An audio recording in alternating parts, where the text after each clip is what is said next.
And then delivering a speech after burial is also not allowed. Um, People think that, okay, there are a lot of people here, it's a good time, we can talk about few hadith, get people, to think about their life and so on. But this is not the right time for it. This is not the right time. You have to bury and then, go go back. It's not time to deliver a speech. Some people might say that, hey, we have an evidence from the hadith. Prophet Muhammad did give a speech after the burial or something like that. But actually, what happened was that during one time, this was actually recorded. It's true that Prophet Muhammad was speaking about the life in the grave, how the person feels inside the grave, the good person, the bad person, what goes inside, how the questions and answers. It's a very long hadith. But that didn't happen after the burial. When they reached into the graveyard, the Prophet Muhammad and the Sahaba, actually the grave was being dug at that time. It was not ready, it was being prepared. So people were standing there. So Prophet Muhammad was sitting there and he was just talking. So everybody was listening very quietly. So, but that was just during that grave was being done. It was not done when everything was done. So on. It was not like a speech, and he never did that again. So that was not recorded. So, and even the Sahaba never did that. So we should stay away from such innovations.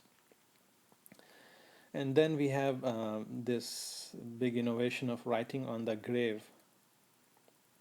That is not allowed, because we have hadith from Prophet Muhammad in An-Nasai, Sahih hadith, that he explicitly mentioned this, that do not write on them, do not write on the graves.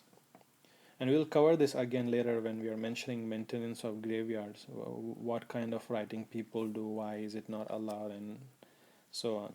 But writing on them after burial, it's not allowed. The last thing I have is cremating or burning or cutting the body. That is again not allowed. You see that picture, that's like cremating. That's how you burn a dead body. It is very common in India. All Hindus and Buddhists, they burn their dead ones like that. And even actually some non-Muslims, Christians, might be maybe Jews or maybe atheists, they prefer this kind of cremating. Probably they come up with this idea that, hey, it's going to be the best for the environment. You just completely break down the body into ashes. It's not like going into the soil, and it might be bad for the earth and the surrounding. These are just they come up with this. But in Islam we don't believe in burning like that. We are not allowed to.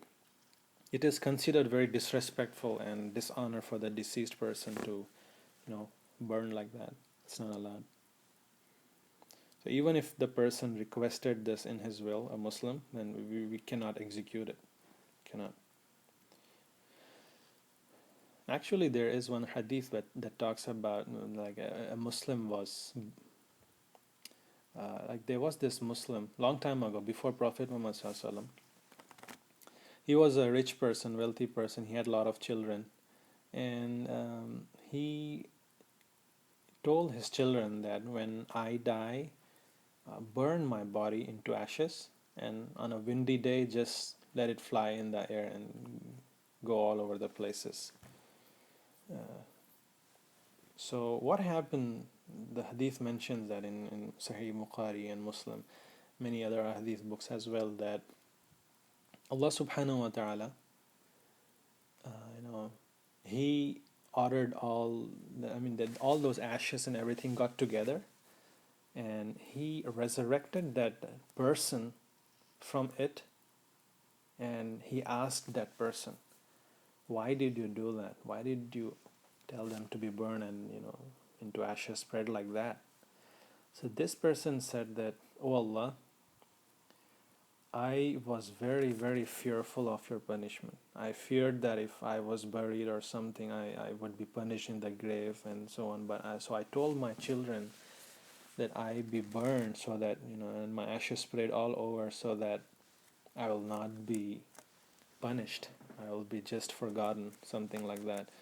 So, what he did was wrong, but the level of fear that he had for Allah, the Prophet Muhammad SAW mentions that because of that fear, Allah subhanahu wa ta'ala not only forgave his sins, but he also forgave that action of his to tell his children to burn him. Everything was forgiven. So that's something to learn for us, that fear of Allah is so much important, that the person's sin, everything can be forgiven because of that. But you have to remember that again, that when we worship, we have three pillars. All of them should be there. We need love of Allah, we need fear of Allah, we need hope of Allah subhanahu wa ta'ala. So that we need to remember.